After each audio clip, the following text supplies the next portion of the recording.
Hey everybody, welcome back to the channel. This is the second time I've tried to make this video, so we'll see what happens. Last night I tried it about midnight, and because of the screencast-o-matic framework I was using, I was limited to 15 minutes, and that is not going to work for me. So I purchased it, and so we'll see how it goes from here. But anyway, welcome back to the channel. If it's your first time looking, welcome to the channel. And my name is Ethan. I write stories, and that's what this is about. You may have noticed on the channel that there are audiobook chapters up for the first Masters of the Earth book. And for people who are checking out my writing, my storytelling, that is a fair introduction to my first book. That book was written in 2017, so going back over it is like looking at a version of who I used to be. And it's not bad, but I can definitely see areas where I've changed as a writer and improved since then, and it's encouraging, but it's also like, why did I write that way? It's terrible. So anyway, let's check out what's going on today. I wanted to do this video to let you guys know where I'm at. I've had one or two comments online and in person for people who are checking out this channel. Are you going to do monsters? The answer is at some point, yes. I do plan to do that. I am only going to be putting audio chapters up for books that are published and copyrighted. And part of the reason I wanted to do this video today was to show you which books in my story, my writing career are finished and complete. Where am I in that writing process? What's up next? And what is coming in the future? What are the plans? So with that, let us jump in. I have some stuff to show you. So here we go. This is a general list of books or stories that I plan to write. This is not the exhaustive list. These are not the only stories that I have in my head or in my heart. But this is kind of the plan. So what I'm going to do is I'm going to run through these, and that way you will know what to expect. And let's get going. So, as you can see, first up is Masters of the Earth. First let me break this down. I've got 2 or 3 different folders on my drive that I work from, and I always, whatever stories I'm actively working on at the time go in my primary projects folder up here. Then I have my secondary projects folder down here. It's not labeled this way, but in my head, they're tertiary projects. By the way, if you didn't know the word tertiary, that's what comes after secondary. Learn something new every day. And then I have my final project. Well, there's really only one. So, final project. So let me show you some of what this is and let me tell you about it so that you know what to expect. Primary projects, Masters of the Earth. That is parts 1 through 8 and the post-story chronicles. Masters of the Earth is a superhero fiction series that takes place in a world radically similar to our own, and it is about a team of super people. Like in that world, they are called specials, who get together because they feel that should be more to life than just hiding who they are, and so that prompts them to join together. That prompts them to take action. Some of them want to use their powers for the benefit of others, and some of them want to use their powers for the benefit of themselves. And so you have 2 distinct factions that goes forward into the rest of the story. One of the people that I was commenting on YouTube, I think it's the only comment on one of my videos, was like, "Oh, this is just the X-Men except straight." They're all straight. And I can't really disagree with that assessment. That's actually not too far off. It definitely does start that way, and I will say I came up with the story idea because my sister and I were just spending the day together one day, and both of us were a fan of the X-Men series. We watched the first season or 2 of Young Justice when she was little, and we watched Justice League together. So kind of it came out of that, and we thought about, what if our family had superpowers based on our personalities, what would each of our superpowers be? And then that creative session spawned this entire world of superhero story. So it definitely, you can feel the X-Men and the, I would say it morphs from X-Men sort of into Marvel, into DC, into Justice League-ish style, but from a distinctly Christian perspective. As the old comics, the old Justice League, the good stuff. Um, I really want through these stories to push the true virtues of things like heroism, justice, courage, family, values, that sort of thing. So part one, Gathering Courage, is simply where they all come together. We meet the three main characters, Jasmine, Atlas, and Quint, and Atlas is the main character as he goes around gathering everybody and bringing them in. If you're listening to the audio chapters, you know those names. Those are familiar to you. If you've read the books, those are even more familiar to you. But then the plot, inches forward as we get introduced to these characters, because it's less powers focused and more character focused, and you learn about these people as they come together, the good guys and some of the bad guys. Part two, the government agents, is where they are working for the government, because at the end of part one, they end up in a situation where they need shelter, they need someone to come in and oversee them. So they end up actively working for the government, and out of a secret black site that only the government knows about. And then part three, Going Rogue, it is really them. It's what it says, going rogue. It's very descriptive. They figure out the government does not have their best interest at heart. Who would have thought? The government's always the good guy, right? So they go rogue, and that leads into part four, Public Enemies, where they are their powers are revealed to the world in a way that is not positive, and the world initially turns against them. So Atlas and his group are still trying to figure out how to do their hero thing in the midst of the government trying to hunt them down and society being against them. Part five is where, by the way, parts 1 through 4 are published, and they are available on Amazon to purchase. If you have I think if you have Kindle Unlimited, you can even get them for free. So cool. Pay me money though. Don't do this free thing. Don't do that. How dare you? Why would you? No, give me money. They're good, I promise. Especially the further along it gets. And I have a friend who is the wife of another author friend. She and he write together, and she is not into X-Men. Masters of the Earth is not her favorite thing. She doesn't like She doesn't like the superhero genre typically, and she says that part 5 at this point she's read all of them, and she's like, I am super invested in these characters, and I really care about what happens to them. And part 5 is at the end it gets dark. Part 5, the manuscript is done. That's gone to my editor, and I am once I can afford to pay her what I owe her, she will give that back to me, and I will start the revision process.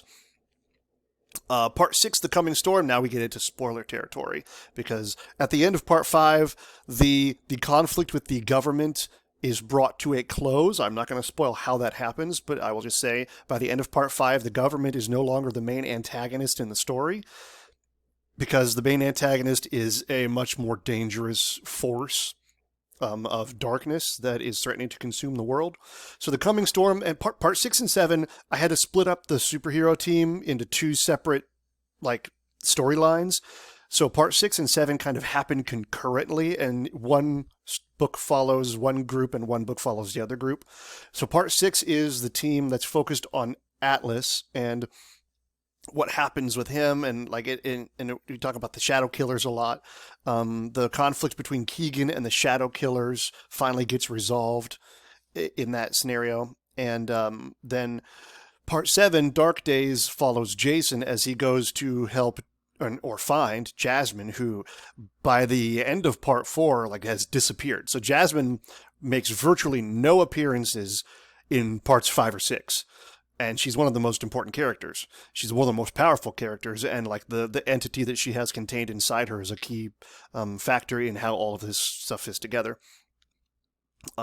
So in part 7, there's this whole weird thing where Jason goes to find her. He ends up on an island. They end up accidentally traveling 20 years into the future. There's a whole weird time travel plot. I get to mess around with different versions of the heroes and new groups of heroes and villains, and it's really cool.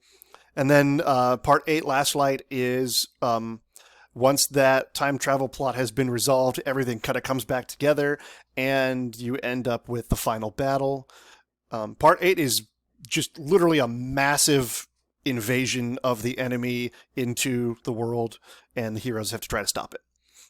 And people die, sacrifices are made, lives are lost, destruction is had, fun was had by all.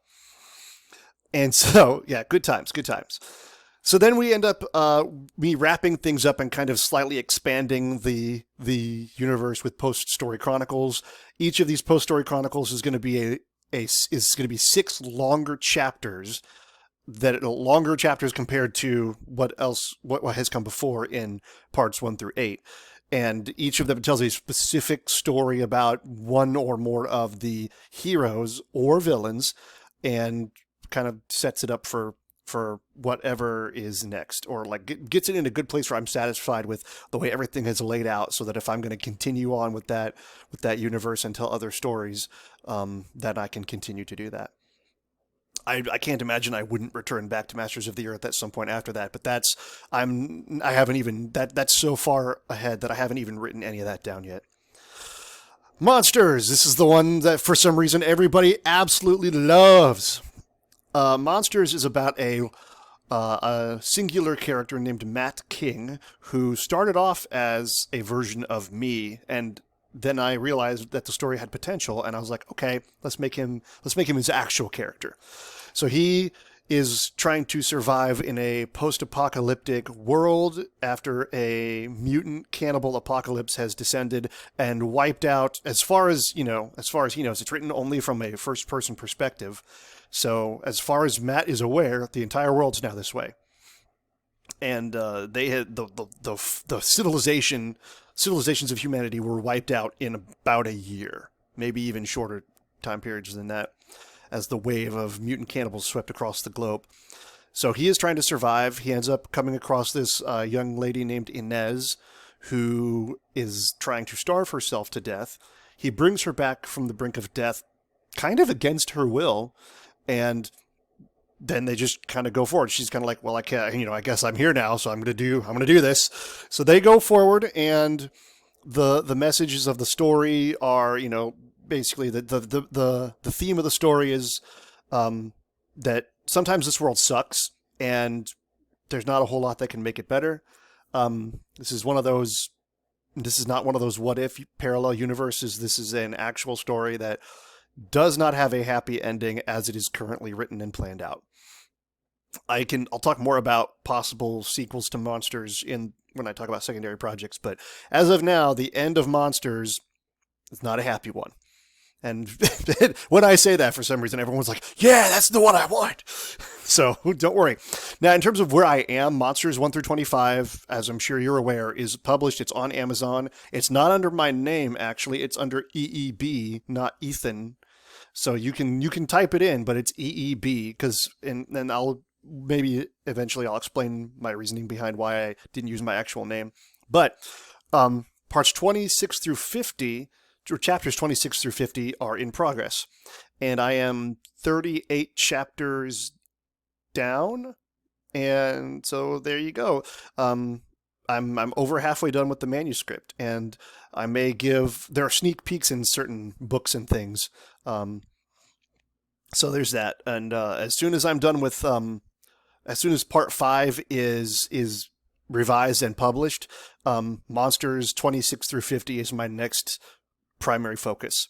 I'll write part 6 of Masters of the Earth kind of concurrently to that, but the bulk of my focus will be getting Monsters chapters 26 through 50 done, edited, revised, and then published and out to everybody. And then as I'm doing that, I will focus more of my attention on Monsters audio chapters while I'm working on that. So once I'm done with part 1, Gathering Courage, the audio chapters for that, I'll probably pause on that while I revise part 5, Allegiances, and I'll start doing audio chapters for Monsters 26 through 50. Now let's talk about the Mythos, because if you got Monsters chapters 1 through 25, you got one of my mythology stories. You got Creation and the Sundering. So all of my story universes, I kind of have this weird multiverse sort of deal going on. But it's like it's a weird. I'm not necessarily doing multiverse branch theory in terms of time and space. It's like multiverse branch linear theory, if that makes any sense. Like each universe is its own separate thing, its own separate realm of creation, and then in each universe there is a linear timeline that each of them follows, and then each of them are separate from each other. But the story of creation and the sundering tells the beginning and how it all came to be. It tells how the creator formed the reaches or the realms. And I'm working on those. Each of those, I don't plan to put those in a book. There is a very, very small chance that at some point I will put all of these myths up on my website, and they will be just available for everybody. There's already a lot of stuff for the Mythos up there, which I'll show you in a second here. But the Mythos is its own separate thing. And if you want to read the Mythos, each of these individual myths applies specifically to something that's going on in one of the other stories and reveals some secrets and spoilers and extra bits.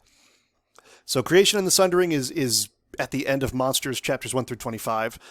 Barchiel and the Abyssal Titans will come at the end of The Decay, which is in secondary projects.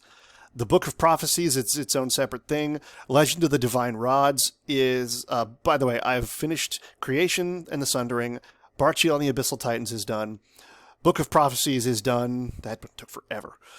Legend of the Divine Rods is in the works. That's going to come at the end of one of the Expedition books. The Shattering of the Sword of Kings, it was the last one that I finished. That's going to come after or in maybe Signs of the Times. But that story is just so that's such a massive story. I don't even want to think about that right now. Children of the Spirits will be part of Vigilantes. The Sons of Alawa, no, that's spelled wrong. Sons of Alaka will come. Where did that come? I don't know when that was supposed to be. I don't know. The Fall of Meldos the Mighty will probably come after Part 8. Last Light in Masters of the Earth. So yeah, as of now, the only ones I have to finish of that are the Children of the Spirits and Legends of the Divine Rods, but because I'm working so hard on Monsters and Masters of the Earth, I will probably leave those for later because it's going to be forever before those are even ready to go out anyway. So I'm not focused too hard on that, but essentially whenever I need a break from Masters of the Earth or Monsters and my brain is just fried and I need some simpler writing style to keep me entertained, I'm working on the mythology. So those are my primary projects. Now let's get into the future. So my secondary projects. Vigilantes. This is going to be a much more grounded type of, I don't know if I want to say superhero story. I've got several chapters of this just finished because interest. And it's basically a discount Batman he's called the Phantom. Basically, if Batman had like ghost powers, like if I don't know if any of you have ever watched Danny Phantom, like imagine Batman with Danny Phantom's power set almost, or like similar to, except that every time he uses his ghost powers, he becomes more and more corrupted because he's actually the son of a human man and a demon god from the mythology. But the story focuses on a boy named Reed with anger issues. He's bullied. He is in a city named Destone, which may or may not be a not-so-subtle version of Detroit. So he joins, he's beset by crime, by bullies, by just poverty. His mom's trying as hard as she can to make it all happen in their little apartment, and he falls in with a group of vigilantes that are trying to clean up the city. And these are not vigilantes that have like a ton of powers. These are like imagine like they're the regular guys. Like there's a guy that's kind of like a Nightwing, a guy that's kind of like Red Robin. Essentially, it's like I'm taking the Batman family concept and just kind of exploring a different avenue with them as their own unique characters in a way that I want to make more grounded.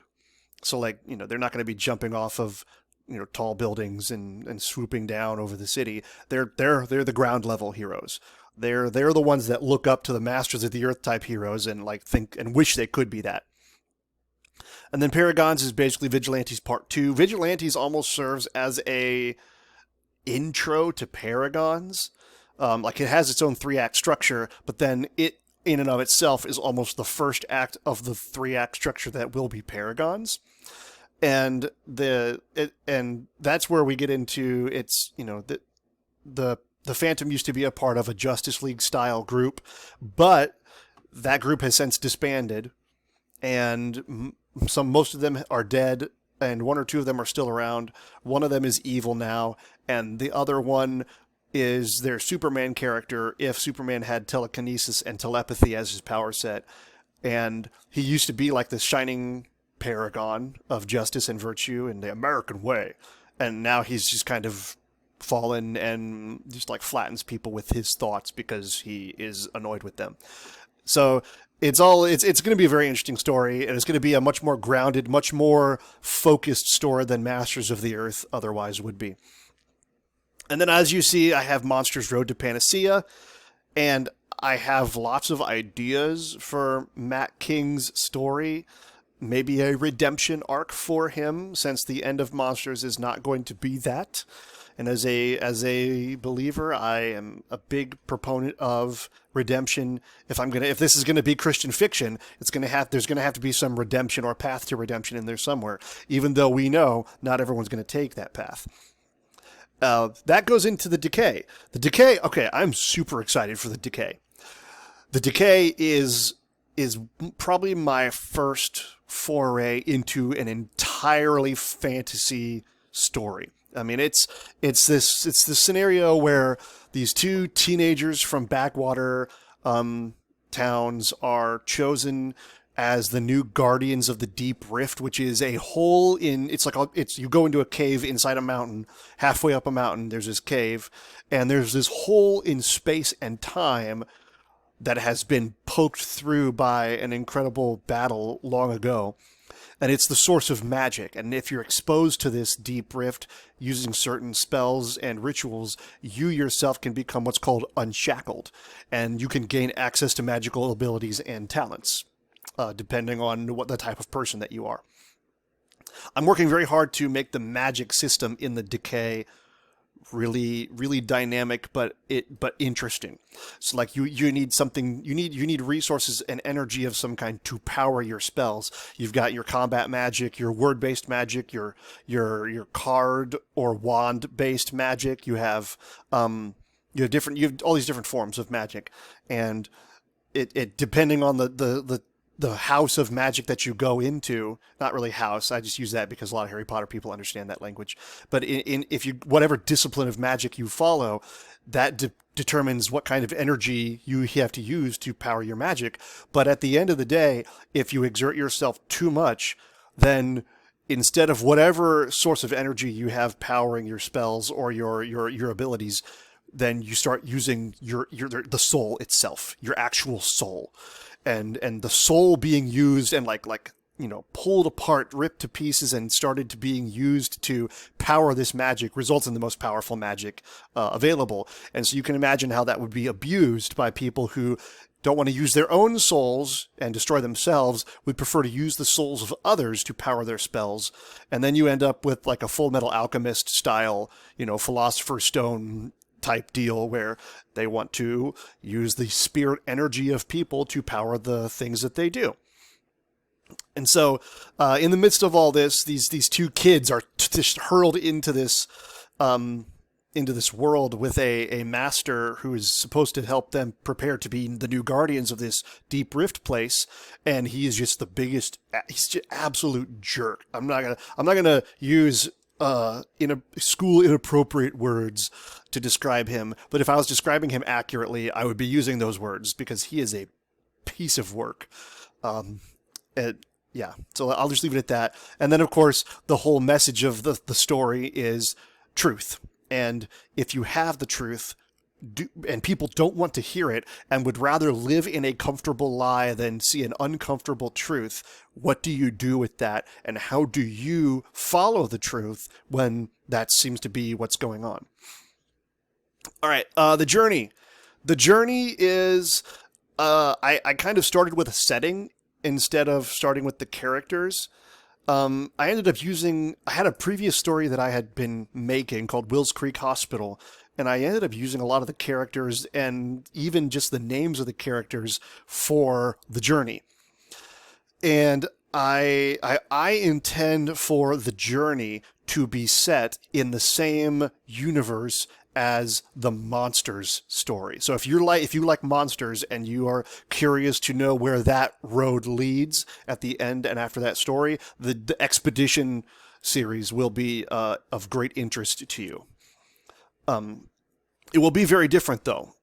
So imagine that you have in the far-flung future, all of these different colonies have been established as humans attempt to retake the world, which has been completely geographically rearranged. Like the continents that we're familiar with are not there anymore. Massive earthquakes and geological phenomena have reshaped the entire planet. And in the midst of all of that, after everything has settled, humanity has started to recolonize the globe, essentially.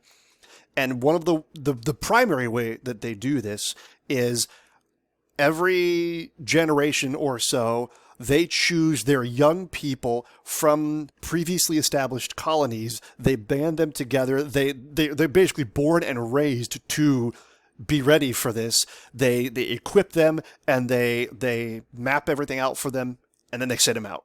And they're going, and it's a big coming of age event, and I have all these fun and interesting characters. I'm going to be honest, a good number of those characters are either based on previous coworkers that I've had at other jobs, or they are based on previous students that I've had. And I'm not going to tell anything more than that. I'm not going to spoil it, but suffice it to say that the characters and the types of characters that I end up throwing together as both adults and children it's going to be a wild ride. So they have to band together to reach the spot where they're going to begin a new colony and take human civilization and start to expand it out in there. And of course, as you are probably assuming, doesn't go very well. Adventure and hijinks ensues with new creatures and new natural phenomena. So I've got that. That's the journey. And then the division is going to be the descendants from the group of children in the journey, at least of the survivors of the group, and how that settles out. The descendants maybe a couple generations in the future. They have to finish the mission that their ancestors didn't finish. They have to fail. Not saying that they completely failed, but there are parts of that mission that did not get accomplished, and they're going to have to settle those debts. And so the theme of the journey is going to be, we have to band together, we have to work together, we have to overlook the faults we see in each other in order to accomplish important goals. And then the division is when something great has been built, but corruption and bad leadership from within threatens what has been built and the valuable attempts at creating something new. So those are my secondary projects. Golly, I don't even want to talk about Signs of the Times. This is one of those stories that I look, I know that I'm not forced to do any of this, but Signs of the Times is going to be an absolute slog. But if I do this right, and if I put the time and the effort into Signs of the Times that it deserves, it will be one of the greatest stories that my generation has ever written. And I don't say that to pat myself on the back, because it's just, there's so much garbage writing and terrible storytelling these days. But everything I have ever learned about storytelling, I came up with Signs of the Times years and years ago, well before I ever started writing Masters of the Earth. And if I had attempted to, and in fact I did attempt writing that back then, and I discovered just in the process of writing this, I was not prepared for this story. It is a combination of science fiction and fantasy, because there's science fiction elements like technology, futuristic developments, but then there's also fantasy, because this is a world with magic that has been outlawed because of the destruction and terrible things it has caused. And it's set to kind of be a mirror or an allegory to our world, in that corruption is taking root. There's been things happening. We are all kind of headed towards the end of times, as far as I can tell. Um, Nations are rising up against each other and everything, all that stuff. But in the midst of all of this, so imagine a world like ours, but futuristic and with outlawed magic.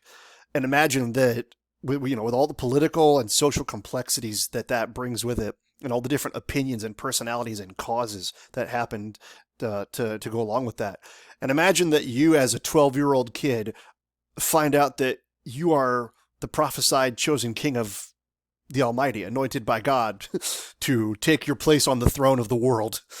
Uh, Essentially, it's the story of David set in a futuristic fantasy world, and I.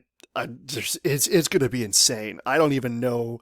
Like, I know how it has to begin, kind of. I know how it has to end, and I know a bunch of things that have to happen in the middle. But there are so many characters. There are so many themes that I have to weave in and out of this story that this may be a story that I don't get to until like the end of my writing career, and I may need help with it. So we'll see what happens with it. Legends of Belcatracia is on the same scale as Signs of the Times and Masters of the Earth, but it's just so much simpler. And it's, I feel, more grounded. Well, I don't want to say that. I think it's going to be a little more interesting because you've got a team of mercenaries that were part of this guild, and they were kicked out because they wanted things to go a certain way, and the guild leader was not having it. So one of them got kicked out and left, or he got kicked out / quit. The leader of their team got kicked out / quit, and then the rest of them just resigned in protest and kind of dispersed. But they all have to come back together because the president of the biggest nation in the world, the Lazarus Alliance, has received a message from on high, or at least he claims he has. And that's a big question in the news in that story. Is like, he said he did this, and he's sent out his military to find this guy that the angel told him to find. So what's going on? And that's another science fiction. I don't want to say that's fantasy. That's not really fantasy. That's probably 100% science fiction, which might be why it's simpler. We don't have to mess with the magic systems and all that good stuff in it. But Legends of Belcatracia is going to be interesting. You've got kind of, imagine, the Black Riders from Lord of the Rings are the forces of darkness in that. However, the forces of darkness in the world of Belcatracia, because of the ancient war that the forces of light and darkness fought, they have been required by the Almighty, the Supreme Master of the universe, to work together to enforce order and goodness and law on the world of Belcatracia. So whenever something needs to be taken or guided in a positive direction towards the light, they call the Sentinels of Light, the angels. And whenever someone needs a whooping, they call the Shadow Men and the Black Rider style spirits, evil spirits, come and do the dirty work. And so that's all kind of in the background of everything. So that's going to be fun. That's going to be interesting. I don't know exactly where that story is headed yet. That's too far down. So we'll see what happens there. All right, these last two I'll try to blast through real quick. Wills Creek Hospital. I like this one. This one's fun. Kind of Wills Creek Hospital and Sunless Space are kind of the same thing. Or they're set in the same world. Probably. Wills Creek Hospital was one of the first stories I ever came up with before I started writing Masters of the Earth. I worked on that, and I had a plan and a vision for that years and years, probably a decade ago. And unfortunately, I've forgotten anything that I didn't write down. But I know the general premise of it. So in the aftermath of this event, it's the part one. There's 4 parts. Part 1 is called The Event, and it's the immediate aftermath. When I say immediate, I mean seconds after this event of something that has happened with the sun. Someone did, how there's all these scientists around nowadays that do all these experiments with particle accelerators, and like every so often you see it in the news, they're like, scientists have created a miniature black hole here on Earth. And you always look at that and you go, yeah, but is that a good idea though? Well, Wills Creek Hospital, the premise is they did something they weren't supposed to do. That was bad. That was not a good idea. And North America has been flattened because of whatever it was that they did. And so there's this group of survivors that have managed to make it through that event, and they operate out of the remains of a hospital in Wills Creek, and they try their best to figure out how to live still with everything that's happened. And the event has further effects that that cause things to happen to people. There's mutations. So this will be Wills Creek Hospital. This comes out a lot out of my time working in the hospital as a janitor. I did a lot of work in like the abandoned hospital wards, did a lot of work in the psych ward, saw a lot of things. Janitors went everywhere and saw everything when I worked there. And so I got a lot of inspiration for how to make a good thriller or horror story set in a hospital while still telling a compelling character narrative and plot-driven story. So that's going to be interesting. And then if Sunless Space is set in the same universe as Wills Creek Hospital, I think right now it will be, thousands of years after this event, the sun has been blotted out because of the events that occurred in the first part.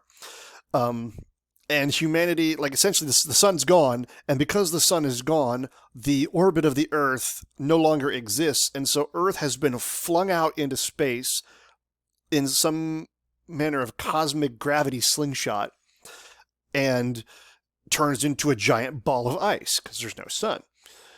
And so humanity lives underground in where the geothermal activity is able to sustain life. So I came up with this setting. It is definitely a science fiction setting, but there are 4 children in this underground cavern nation place that discover a plot just in their coming of age activities. They discover this weird plot that is meant to enrich certain groups that are trying to gain power, or at least what little power there can be in a world like that. But they're trying to gain power, and if those groups are not stopped, they will inadvertently lead to humanity's complete and total extinction. So, of course, the kids who are trying to figure out how to stop this, they go to their parents, Mom, this, they're going to kill everybody. Like, oh, that's okay. That you probably just misheard. Go back to bed. Here's some milk. Go back to bed. And then, of course, they have to go stop, humanity's extinction. So we'll see. We'll see how that goes. Nothing in these tertiary projects is set in stone yet. And I'm not even going to talk about the final project, The Last Reach, because it's the story that ties all the previous universes together, all of the characters that have somehow managed to survive. I'm going to handpick different characters to come together, where The Last Reach is essentially what happens when the apocalypse, not like the monsters apocalypse, but like literally the end times, the multiversal Armageddon comes to fruition, and all the different characters in the different stories have to band together to stop essentially the return of Satan in the form of a evil human shaped dragon who's going to take over everything and destroy the creation and all that stuff, because that's what he does. So anyway, that is that's my list. And I'm gonna jump over real quick to my website and not spend a whole lot of time here, but jump over because I'm trying to start doing updates to this again. I've got some of these. Let me move my screen here. I've got some of these stories here already. Like I've got Masters of the Earth here. I at one point was uploading chapters here, but I've decided I'm just simply going to upload character bios and the prologues for each part. But I have the characters down. Like I've got little blips on each of the characters, the heroes, the villains, um, special identification and containment operations division, all of it, all the stuff. And then I've also got monsters, and this is not family friendly. So if you're like, oh, blood, no, oh well, there it is. And there, when parts or chapters 26 through 50 come out, more images and more character images will be added because the roster of characters expands considerably in monsters. And then I haven't done anything with vigilantes yet. That's still going. The decay stuff is here, but there's more coming. I actually have a map and an excerpt, like a blurb that kind of is world building. So that's cool.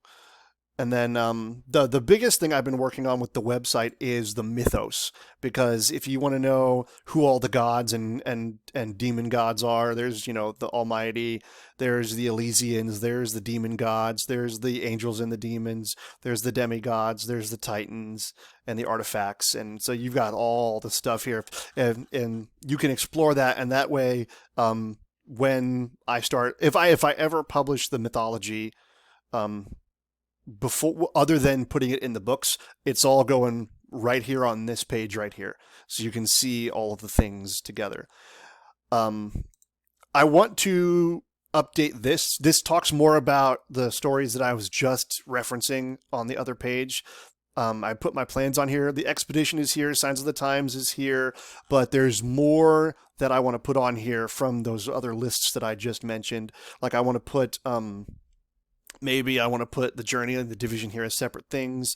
I want to put Legends of Buckatracia. What else? I want to